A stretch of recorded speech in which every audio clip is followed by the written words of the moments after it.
Perkenalkan, nama saya Tuning Arif Persada Malau dengan NIM 122270049. Perkenalkan, nama saya Julianto dari kelompok 8 dengan NIM 122270073. Perkenalkan, saya Nisha Amazia Diva Maharani dengan NIM 122270039.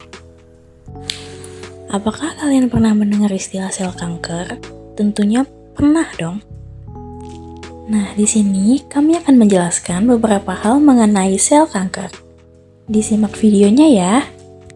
Sekarang kita akan membahas sel kanker. Apa sih itu sel kanker? Sel kanker adalah sel normal yang mengalami mutasi atau perubahan genetik dan tumbuh tanpa terkoordinasi dengan sel-sel tubuh lainnya.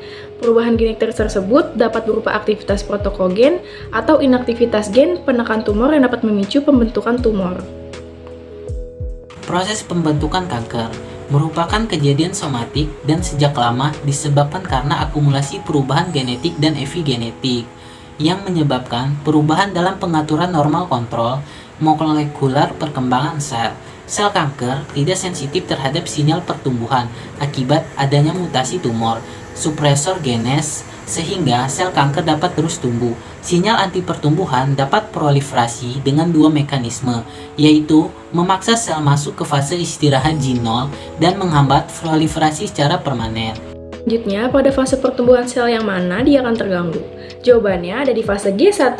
Fase G1 merupakan fase yang paling menentukan terhadap keseluruhan daur sel, karena merupakan tahap paling penting dari sistem regulasi sinyal pertumbuhan.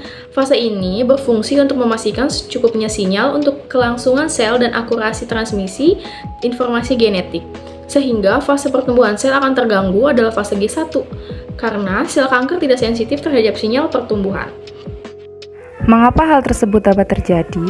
Sel kanker sama halnya dengan sel normal yang membelah melalui 4 fase, yaitu fase G1, fase S atau sintesis DNA, fase G2, dan fase M.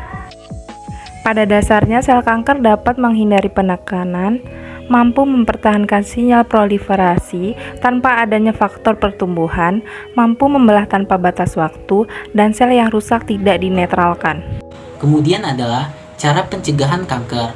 Yang pertama adalah menjaga berat badan agar tetap sehat dan ideal. Kemudian, aktif melakukan aktivitas fisik minimal 30 menit dalam sehari agar tubuh tetap bugar. Kemudian, lakukan pemeriksaan berkala ke fasilitas kesehatan terdekat. 4. Kurangi konsumsi sodium atau garam, dan kurangi makanan atau minuman manis, serta hindari makanan yang diasap atau dibakar.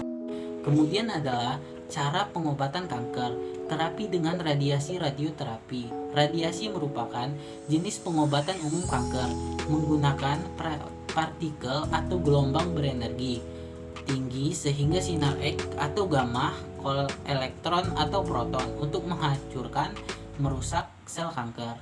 Sekian video penjelasan dari kelompok kami. Kami ucapkan terima kasih. Wassalamualaikum warahmatullahi wabarakatuh.